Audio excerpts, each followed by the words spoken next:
All right, so before we talked about the our beginner's cross stitch, and we talked about hoops, and I didn't have one at that time. So now I do have one. I got it back from my daughter who was borrowing it. And this is the plastic form of the hoop. And it has this little mechanism at the top that you can loosen. So it loosens according whether you move the bolt, or tightens according to whether you move the bolt. And the way you work it is, let me get this material here, because this one of course is not big enough. But if you had a bigger piece of material, or Aida cloth, you would put the Aida cloth on top of the circle that doesn't have the bolt on it. And then you would slide the bolt on top, and you might have to loosen it a little more. This material is pretty stiff because it's new. And it, of course, has not been cut. But something like that. And then you would tighten it again once you had it in there. Again, mine is hard because it's stiff.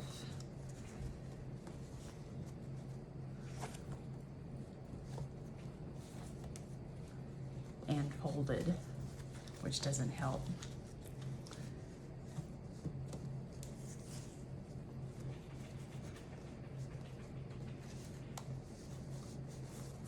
And it would normally be easier than this, so. There we go. And you tighten it up. You might have to adjust it a little bit more.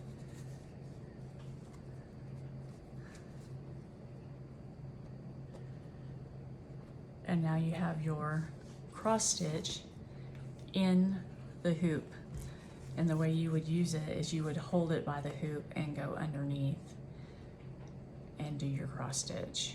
And it's supposed to be helpful for you, especially when you're doing big cross stitch patterns.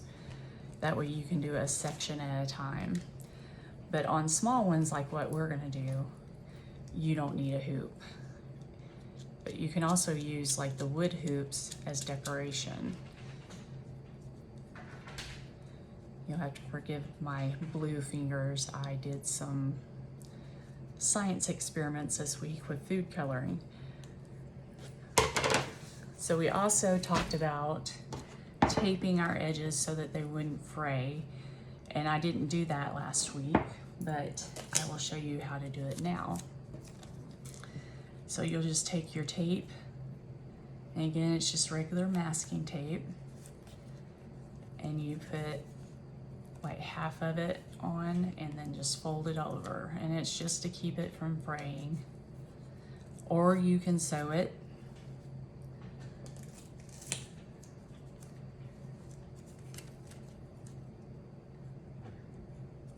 Either way, if you're a sewer and it's easier for you to sew, that's fine. I find that doing the tape is a lot quicker and easier. But you do have to make sure that you cut a big enough piece of your cloth that you account for the tape.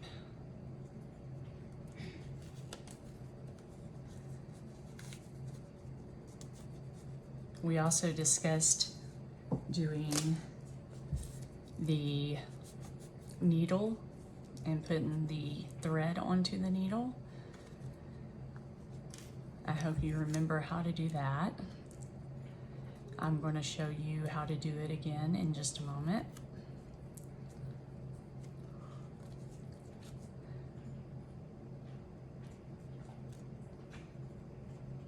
And we talked about different types of stitches, which I hope you remember because we are going to use some of them today.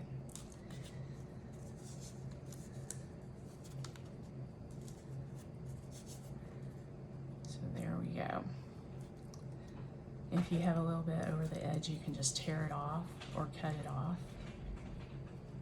however you want to do it. So remember, we just take 2 pieces of the thread, either 1 or 2, whichever, and to thread our needle, we can either put it over the needle like this. I think this is the easiest way.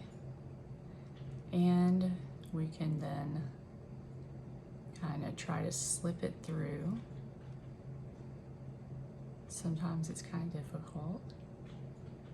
You may have to do it a couple of times before you can actually get it to go through.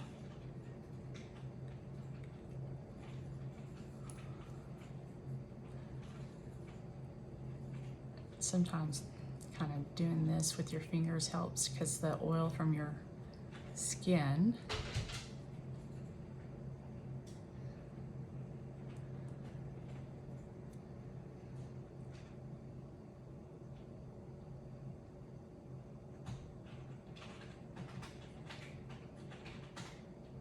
it's being difficult today. There we go. I think I got it. Remember to keep one side longer than the other. And we talked about the different stitches, such as, sorry about this, we have this, the hole stitch,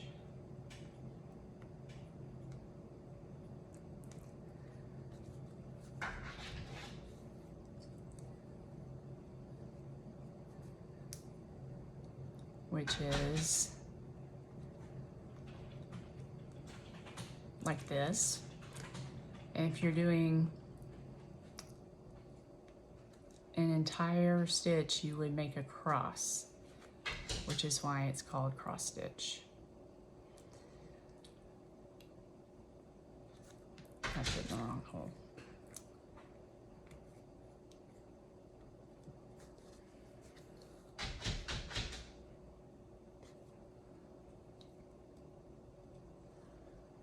Like so, and that's 2 hole stitches.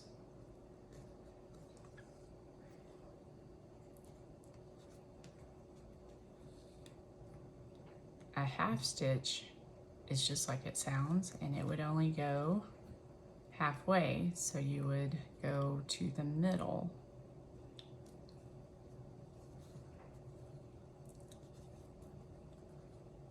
Between the 2 points. So right about here, and poke it through. And 3/4 would be a half, and then a hole stitch. So, and we're going to use these stitches in just a moment. I'm going to take these out. Today's project is going to be a heart. But before we start that, I am going to show you the basics of reading a pattern, and this is very basic. So when you get a pattern or you have a pattern book, a lot of times it will have a count on it. It will be on graph paper. It will have a count on both sides, sometimes on all sides, and it will be counting by tens. So, and then it will have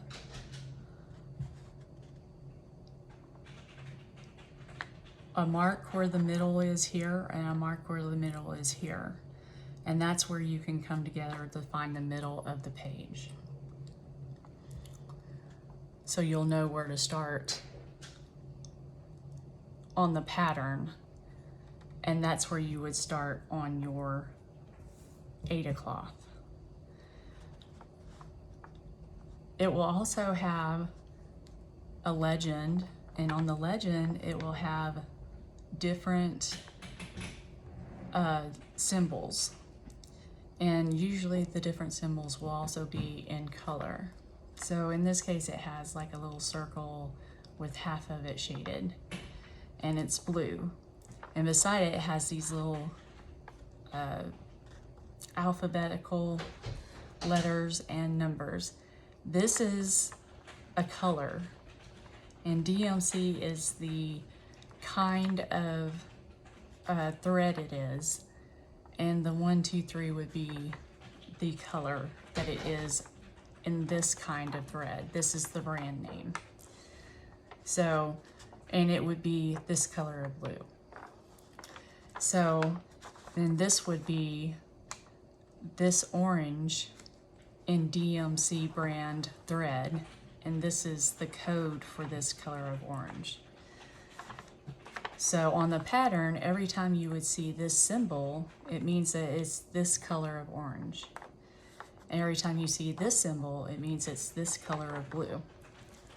And you don't have to use the colors that they suggest on here, but it makes it easier for beginners because you can go into Michael's or any other craft store and you can find these colors in the store, and it'll look just like the pattern that you see in the pattern book.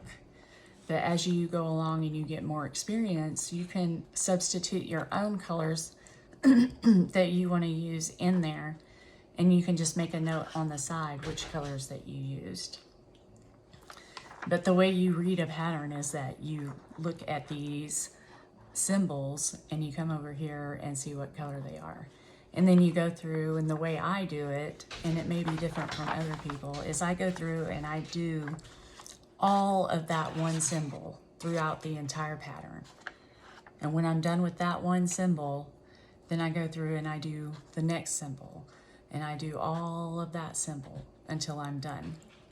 Some people, the way they do it is they might decide that they want to do a part of the picture. They say there's a cat, excuse me, there's a cat in the picture. They want to do that cat, that entire cat in the picture. So they may do that entire cat first, and then maybe they'll do the grass the cat is standing on second. Other people might start in the middle. And as a beginner, that's probably what you should do. Start in the middle and do the color that starts in the middle and go outward. And that's probably what's the easiest way for you to do it. And that would use counting. You would be counting from the middle out. So today, we're not going to use that method because we're just going to do a very, very, very simple heart, which I drew a little pattern of. And I kind of played with it a little bit to see which way would look better. But we're going to do the easiest one, which just has one kind of stitch, which is a whole stitch.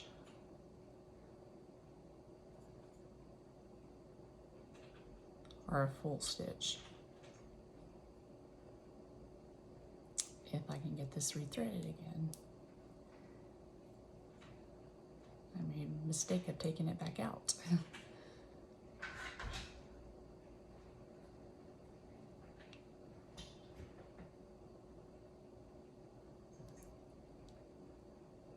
Well, let me try again.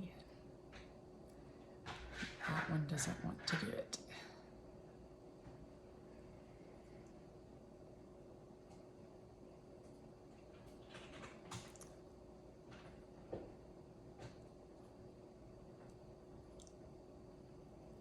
There we go, I got it. All right, if you remember from last time we talked about doing the thread where it won't come loose underneath, and that means that we have to kind of go for a little while and get the the tail underneath, under some of our stitches, so we don't pull it out as we're stitching.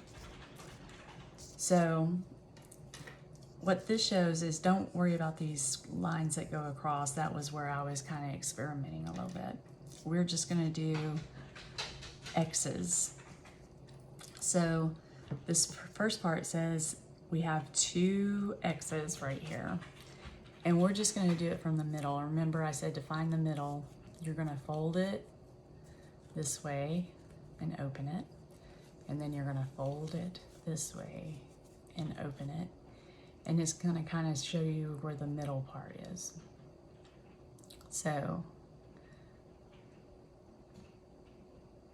if this is the middle square and we need to start 2 over, we're gonna go 1, 2, and we're gonna start on that outer part.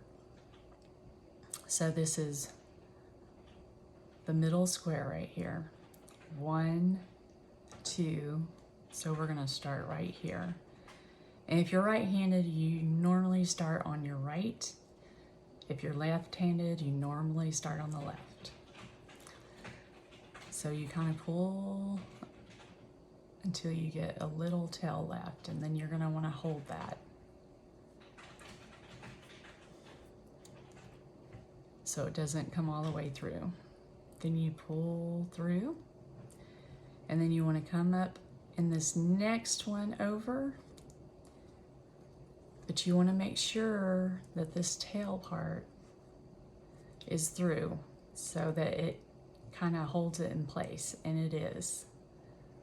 So now we have it held in place.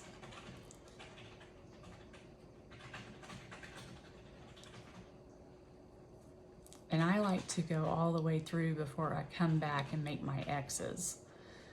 So that's our 2, 1, 2.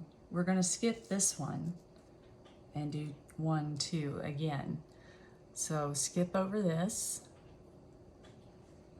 and over to the next one. And we're still holding this back part because we need to do a couple more where it's caught, so it doesn't pull through whenever we pull our thread.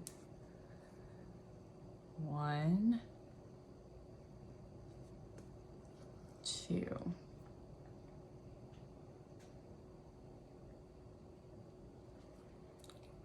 Now I think it's probably good enough that we can, yeah, so it won't pull through now, see?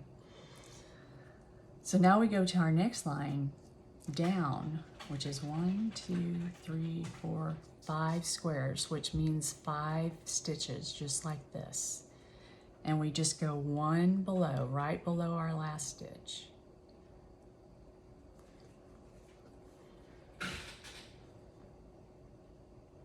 And I'm doing this upside down for your benefit so you can see what I'm doing. So 1, 2, sometimes it gets caught on the corners. We don't skip one this time. 3,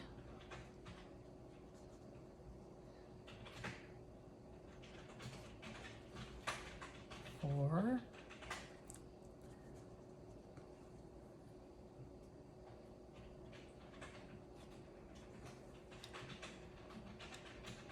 5. We look at our pattern and there's another whole row of 5. So we're going to do the same thing right below it. Sometimes you gotta kind of feel around a little bit till you get to that hole. And if you go too quick like I just did, sometimes it'll knot up. When that happens, which I'm glad it did because you could see, a lot of times there's a little loop, if you can see, a little loop right there. You want to stick your needle in that little loop, kind of like that, and kind of pull. And hold on to the other one, because a lot of times it will come right out. And now pull, ta-da. Sometimes you have to work it a little bit. So 1,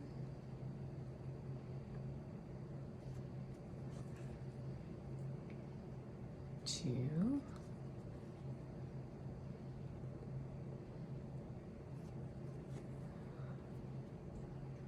3,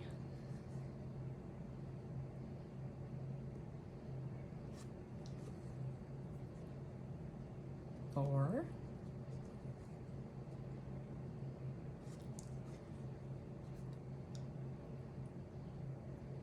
5. So if we look at our pattern now, we've done this one, this one, and this one. So we're on this one. So we're going to go down and over 1, and we're going to do 3 stitches. So down 1, over 1.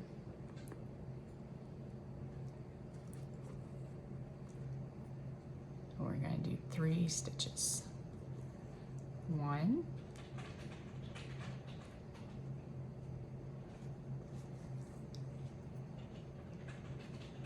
2,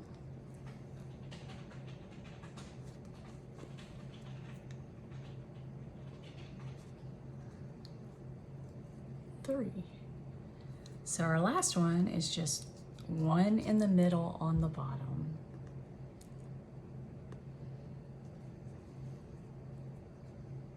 1. So now we can go back and just cross over all our stitches.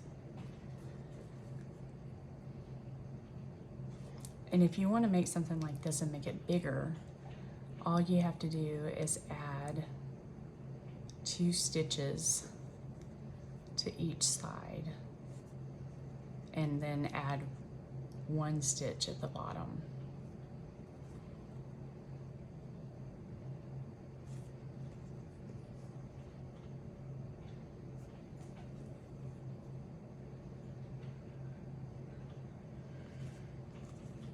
So there's our 3.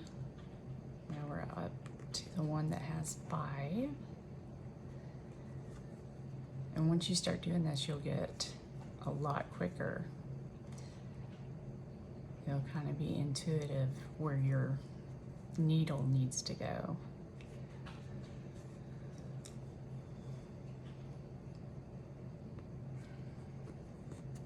Oh, see, I got one of those again. Put it through the little loop and pull. Ta-da!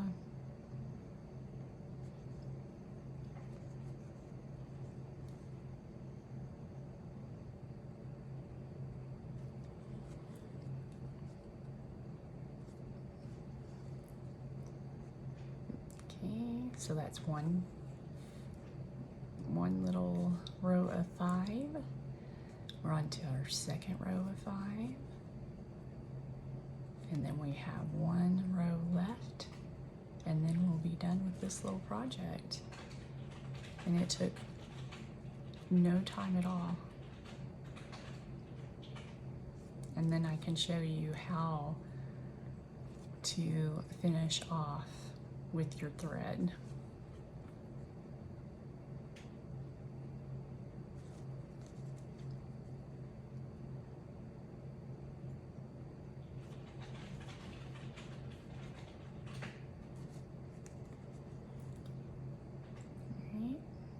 We're on our last row.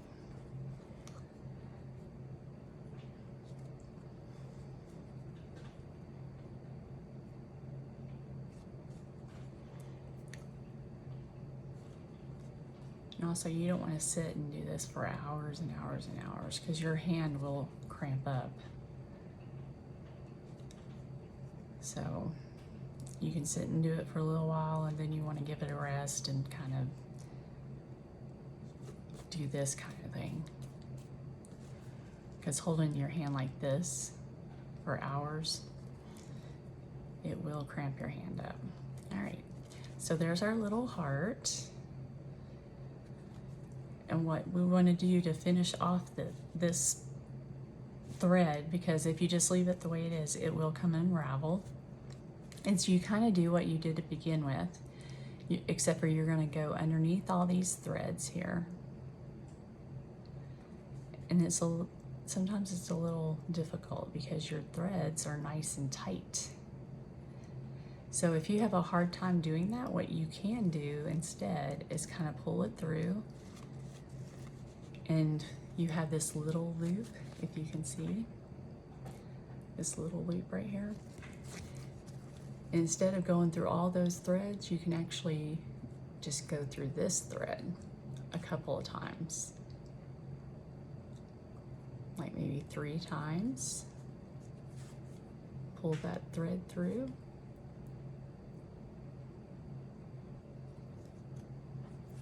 Like this, and then you want to pull it tight, and it makes kind of like a knot, if you can see that right there. Makes a knot, and then you'll cut it off and it'll be done, and you will have your project. Oops, upside down. Your project, and it's all done.